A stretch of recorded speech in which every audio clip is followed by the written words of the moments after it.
My mother-in-law wants to separate me from her son because I'm disabled from a car accident, and she's telling me I'm no good for her son. Hi, I'm a 28-year-old woman who's currently disabled. Unsurprisingly, I wasn't born this way. I just happened to be in a situation through a regrettable event. But that hasn't stopped me from still living this life thing, because it's such a beautiful thing and there's so much to love and be grateful for. Well, I wasn't always this positive about my present situation in my life. My husband James is my invisible backbone, and he's the one that keeps me going whenever life comes down heavily. Let me quickly bless your ears with how we came to meet. 2 years ago, I met James, but it wasn't your usual meeting. Guess what? Soulmates can meet literally anywhere, and that was exactly our story. James worked as a physiotherapist at the hospital where I was admitted in. I had just been involved in an auto accident. My brother, he was the one driving, and a drunk driver crashed right into us. I was sitting in the passenger seat and he crashed directly at me, so I was the only one injured. Sometimes I'm thankful that I was hit and not my brother. He's the only one I have other than my husband since both our parents are no longer with us. I wouldn't want any of that to happen to him. He did blame himself for the first few months, but I quickly reassured him. Alright, back to the story. After I got treated, I was discharged but recommended to a physiologist. And that physiologist is my current husband. He's a kind and caring man, and he loved me for me and not even my situation. We quickly sparked a romance that I was totally expecting. After hospital hours, we would meet up, hang out, and he would even work past his shift just to make sure I got better. He's a selfless person, and that's one of the things I love about him. Anyways, well, that's how we met, and we started dating about a month later. And in the 3rd month, he proposed to me.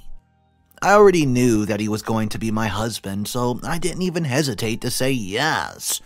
And that's how we ended up as husband and wife. We've now been married for a year, and I've never been happier. But as expected, the world did not think I deserved that much. Because while I strongly loved my husband, my mother-in-law was the pain in my side. She was always on my neck about this and about that.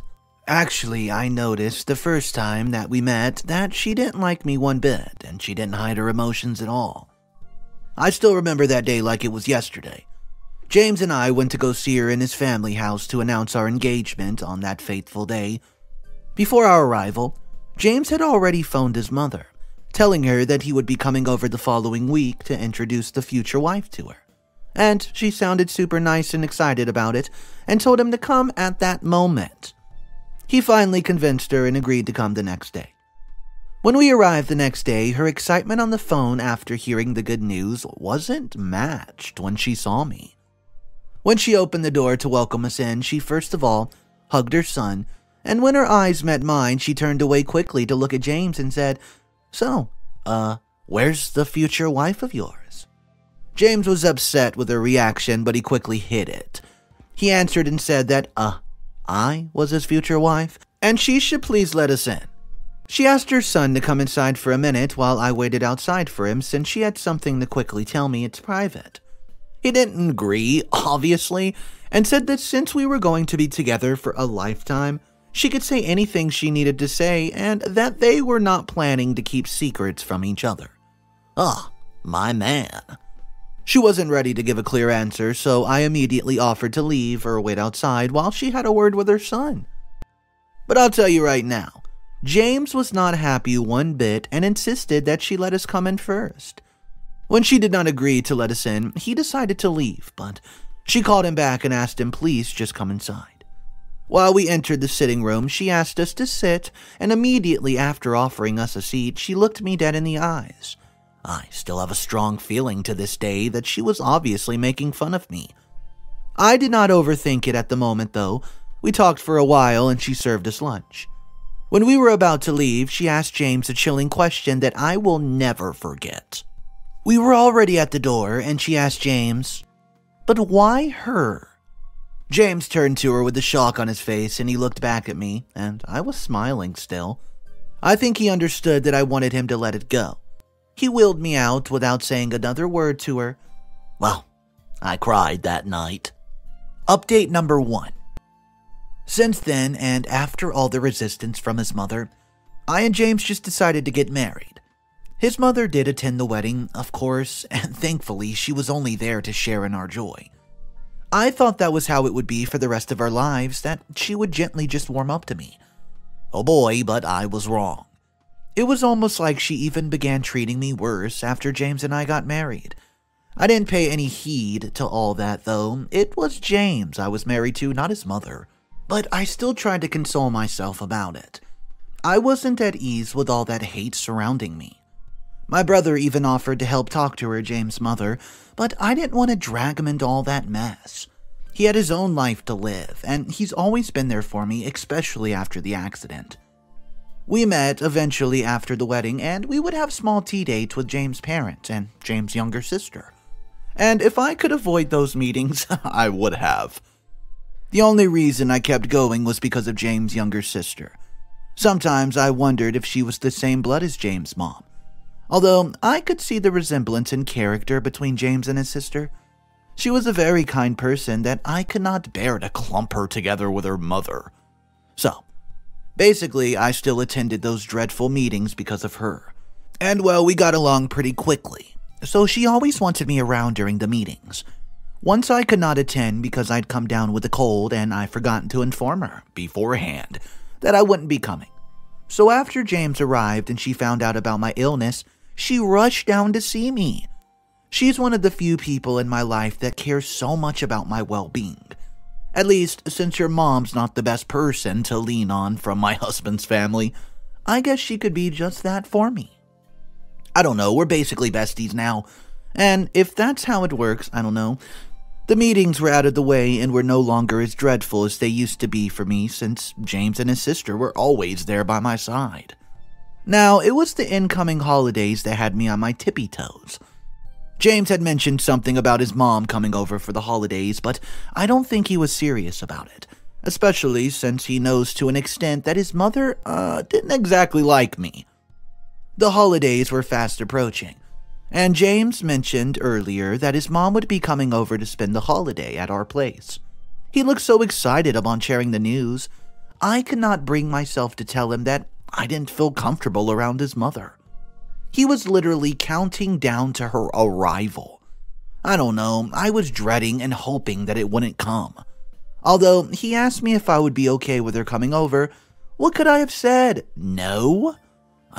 Of course I wasn't. I had to say I was because he just looked so excited and happy. I would never take that away from him, no matter what. I tried to convince him to also bring his sister over, but he insisted that it was a mother-son moment only. So I just let it be. His mom finally came over for the holidays, and as expected, it was one of the worst holidays of my life. She was quick to show her hatred for me as soon as she arrived, because the first few days of her arrival, she didn't want me touching the food she would be eating. She'd always cook her own meals herself and would also cook for her son. Then she would let me cook mine. We did everything so separately, it became awkward, and James began to notice it. It was almost like I was the visitor instead. James confronted me about it and asked me to try and open up to his mom or get closer to her. According to him, his mother preferred to cook her own meals because she didn't want to bother me or stress me more than I already was. Heck no. I didn't believe that theory one bit. Anything but that. But I did not think that would be easy or even possible, since it looked like she'd already made up her mind to hate me for life. I told him that I would try my best, and that's exactly what I did. The next day, I woke up as early as possible to make breakfast. James, he wasn't even up yet, and so was his mom. Immediately after waking and saying my morning prayers, I strolled into the kitchen to whip up something quickly. Our kitchen has adaptive and accessible kitchen features for my sake. It did not take me more than 30 minutes to get it done, and by the time I was done, my mother-in-law was already up. James was already taking a shower. When she came into the kitchen and saw the meal I arranged on the dining table, she walked past it, decided to go make her own breakfast. Well, I greeted her. She ignored that too. I was about to stand up and apologize when James walked in and said this. "Oh, you're up early, baby." He looked at what I made and kissed me on the cheek. "I've told you, you really don't have to do this. You know, I can cook for us as long as you'd like." "Yeah, I knew that." He reminded me of that so many times. But I didn't like the whole attitude of his mother towards me for the little family that we've created. When he sat down for breakfast and was already on his first mouthful of scrambled eggs, he noticed his mother wasn't at the table and asked where she was. I pointed to the kitchen, indicating that she wanted to cook her own breakfast. He stood up, went to the kitchen, and they had a discussion for about 2 minutes, of which I heard nothing from where I was sitting. She sat at the table and grudgingly ate the breakfast I made. That did put a smile on my face, though, even if it was a little one, but I didn't know it was just a show she was putting on for James. Update number 2. By the time James was about to leave for the hospital, she'd already finished eating her breakfast and we both escorted him to the door. Immediately after he left, she plainly told me to stop trying so hard. Someone's going to eventually take my place. Oh, that was it for me, because what exactly did she mean by someone taking my place in my home? In James' heart, or what exactly? So I responded, "Well, I guess we'll see about that. And I'd like to remind you today, ma'am, I'm not married to you. I'm married to your son." And with that, I wheeled myself away. I think I felt her mouth drop to the floor after I said that. I don't really know what I was thinking when I said that, but I quite expected it to put her in her place, but in fact, it did not. Instead, she pushed harder. I think she didn't like the fact that I stood up for myself. Well, not literally, since, you know. She became even madder when James bought me an upgraded electric wheelchair to celebrate our 1-year anniversary. She wasn't happy about it one bit, and it showed. Why waste money on something so expensive? Did she complain to you that she had problems with her old wheelchair?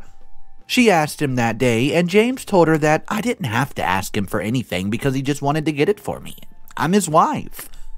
That was a very satisfactory answer for me, and I loved the look on her face after he unconsciously shut her up. She didn't give up that easily. That night she had a talk with James, explaining that they were having important things to buy in the house. Groceries, a new TV set, since she didn't like the current one, as it was too small for her eyes, as she would say. James did not see a problem with that and agreed to get groceries and a new TV set the next day. She was still furious. I don't know if she was expecting James to go sell my wheelchair and get the things that she wanted instead. I wouldn't have even let anyone take this new baby away from me, if that was her plan all along. The next day, my mother-in-law met me and complained to me about my extravagant lifestyle and warned me not to suck her son dry of his money.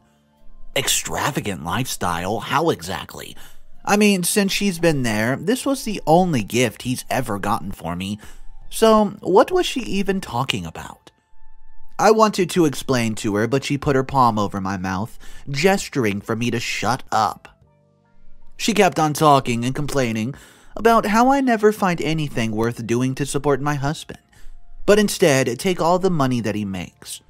She ended up calling me a pest and a worthless trash. After saying all she needed to get off her chest, she walked away, leaving me wondering what I've done to deserve all this. Because I was a cripple, married to her son. Why should that matter? The next week, we had our usual family meeting with James' dad and his sister. They all lived together, but since James' mom was with us for the holidays, they were the only ones around. She had gone grocery shopping, so I really just enjoyed the tea date. I was especially happy today since the holiday was almost over, and it meant that she would soon be going back. Or so I thought. When the holidays were finally over, I learned that she was no longer going because she needed to spend more time with her son. James tried to persuade her to return back so we could have some time to ourselves, but she got angry at him and ignored him for most of the day.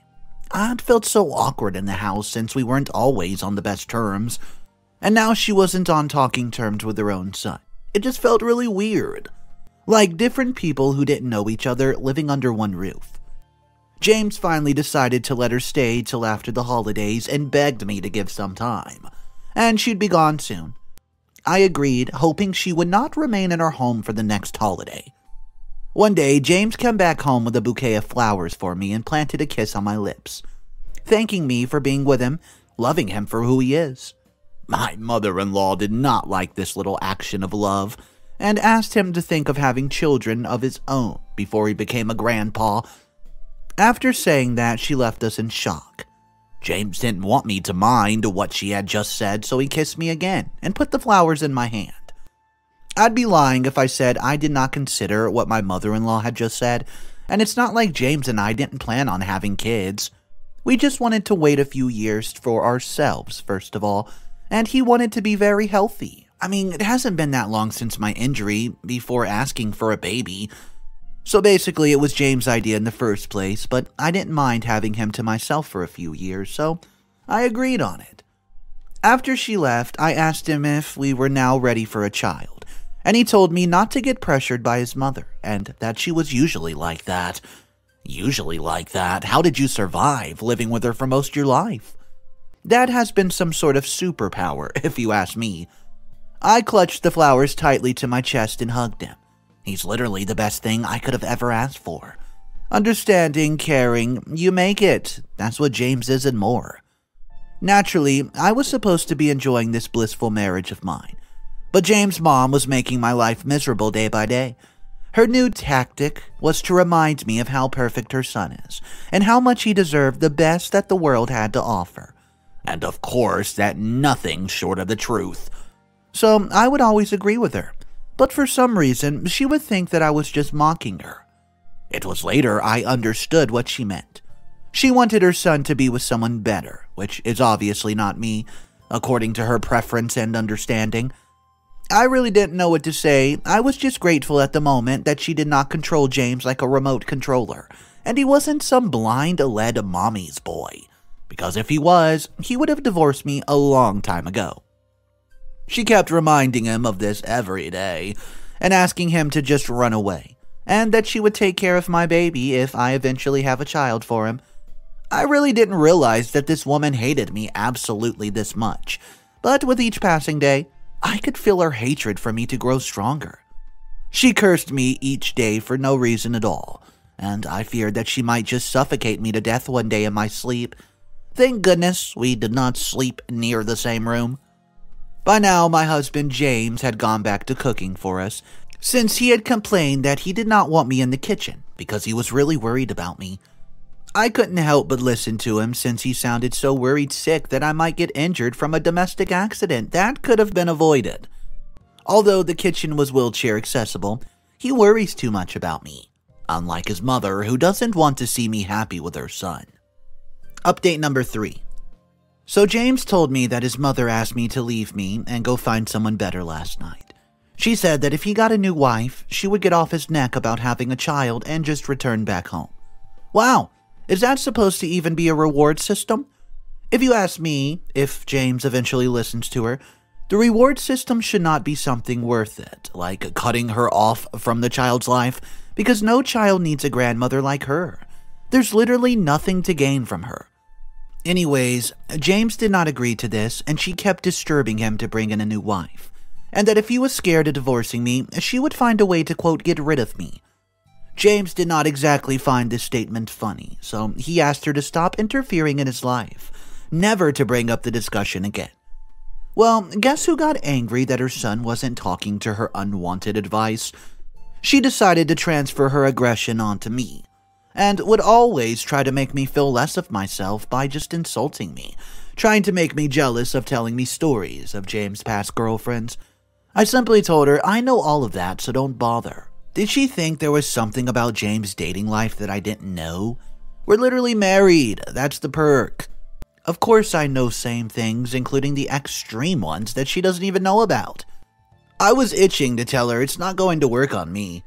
She didn't stop there. She kept pressuring me to get a divorce and just leave James, so that he could live a stress-free life because according to her, other than his hectic job, I also stressed him out with my needs. Meh, I'm the one stressed out from her usual nagging. I can take care of myself. And James never complained about any of the things that he had to do for me. Heck, he never even had to assist me in anything because I was just used to having this life already. I don't give her any of my time and did not let her words get to my head, as I kept on with my own business, but that made her even more frustrated. and she planned something that I would not have expected. I was totally clueless, and she became so laid back after I talked back to her. I wasn't even trying to be rude or disrespectful at all. I was simply telling the truth. For a moment, I thought I should apologize to her. It was until one fateful event one night that I understood that she was seriously planning revenge for me. The night before James had come back from work, I went to quickly get a pizza, leave it for him in the refrigerator so whenever he came, he would have fast food to heat up if he was hungry. He was on night duty that night, and usually when James was on night duty, it was only the two of us left at home, so she would go in front of my room to say hurtful words, bang on the door, and then go to bed. It was her routine for the day, you know. But that night after I came back from the convenience store, I went into my room and locked the door as usual. I was waiting patiently for her, James' mother, to come to carry out her usual ritual for the night, but she never showed up. I waited for a whole while before trying to fall asleep, but I wasn't ready for her to wake me up from the sleep in the process of her banging on my door. She did not come after waiting for like an hour, so I closed my eyes to sleep. I woke up in the middle of the night to a loud banging on my door, and I jolted awake, got in my chair, and went to the door. I thought something urgent happened and had totally forgotten my mother-in-law's usual habits. When I opened the door, I saw her standing in front, and she said that I should go open the door for James to come in. James usually had his own keys, so he would let himself in. I was about to think about what she was probably up to, but she hurriedly told me to go and let him in so he doesn't freeze out there. I wasn't even yet fully awake, so I just did as she said. When I got to the door, I called out to James first, as I would on any other day, and there's no answer. Then my mother-in-law told me to just do as I was told, and that he probably had not heard me call out to him. Well, I decided to open it, and to my surprise, there was nobody there. Before I could turn and ask my mother-in-law what she's talking about, she pushed my wheelchair out the door and banged it shut, leaving me out in the dark and cold. Update number 4. I was lost at first. I was still trying to process what had just happened until I heard the door click. She just locked me out. I didn't have my phone, thick clothing, or keys with me. What could I possibly do? I didn't have any idea what time it was, so I rubbed my eyes to be sure I wasn't asleep. And when I realized I was truly awake, I remained there for like another minute before deciding to go over to my brother's place. Luckily, he lived just a few minutes away from me. We didn't have any neighbors around or home, and my brother's place was the nearest place I could think of, and somewhere I could have easily been welcomed. I didn't plan to inconvenience strangers close by, so I took a deep breath and started towards his home. I wondered what time it was as I kept moving without looking back. It took me about 20 minutes to get there, I would guess, and when I arrived, I had to knock for an extra 5 minutes because he was probably still asleep. When he opened the door and saw me, his jaw dropped. He turned to look at the digital wall clock hanging in his sitting room. I could clearly see from the time there it's 3 a.m. My face quickly registered shock as well. He ushered me in, draped a blanket over my shoulders, and made a hot cup of tea for me as he sat beside me on a sofa. After I calmed down, I gave him details of the night and other days since my mother-in-law literally moved in with us. He was shocked and also upset that I have not updated him on the happenings when he literally lives just a few minutes away from me. Actually, since I got married to James, my brother and I weren't as close as we were, and it was all my fault. I felt really bad and kind of selfish because now I literally ran back to him after all these years when I didn't pay him any attention. I didn't know when I even broke down in tears as everything weighed down on me heavy. Well, as expected, my brother, he blamed himself for not reaching out to me first. He said even if I had not wanted to see him, he would have invaded my space and willed me to his home on his own. That made me laugh for a long while, and then we hugged. And he asked me to stay here for a bit. It's possible. Let's stay for a month. I told him that I needed to inform James of this first, but that would mean explaining to him all the events that transpired without his knowledge. Update number 5. So, James gave me an update of what had occurred when he came back home and saw that I was nowhere to be found. It was a roller coaster of emotions. He came back happy looking for me so he could tell me about his day at work. I wasn't there and he was really confused. He looked at the time on his timepiece. Where else could I be at the hour of day? If I did not sleep over at a friend's home, I would have definitely informed him before doing that. He decided to call me, although I've left it in my drawer while my mother-in-law caught me off guard and pushed me out. As he was about to call it, he found it lying on the desk beside the bed, and now he's really confused. But he told himself to calm down and first of all, check all the rooms in the house. He'd finished checking those rooms and I was still nowhere to be found.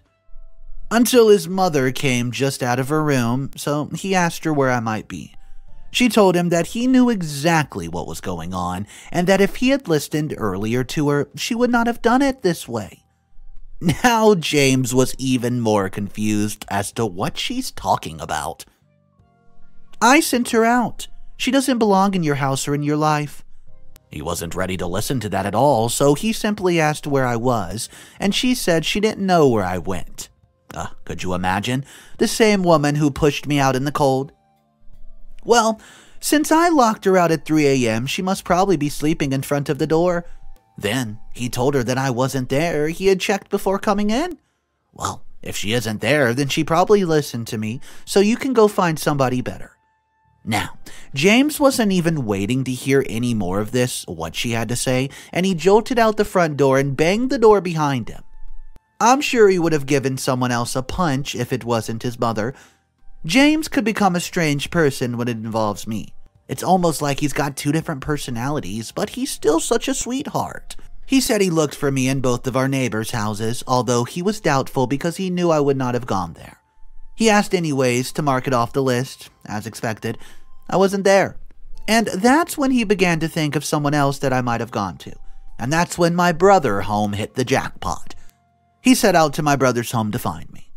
When he got there, I opened the door for him and told him all about what happened and how my brother had suggested I stay with him until he could settle everything at home with his mom. However, he pleaded with me to come back home with him. I couldn't say no to him, so I went with him. My brother wanted to come with us, but I refused because I was scared of what he would say to James' mom, or how he would even react when he got there. We, James and I, went back home and James sat his mom down, asked her to stop meddling in his life, and try to accept me the way I was. She plainly responded that she would not do that because I'm a burden, and she would not sit back and watch that happen to her son. How could she even say that when she wasn't even the one I was married to? Upon hearing this, James was distraught. There was no other way. He had to send his mother back home, and he did.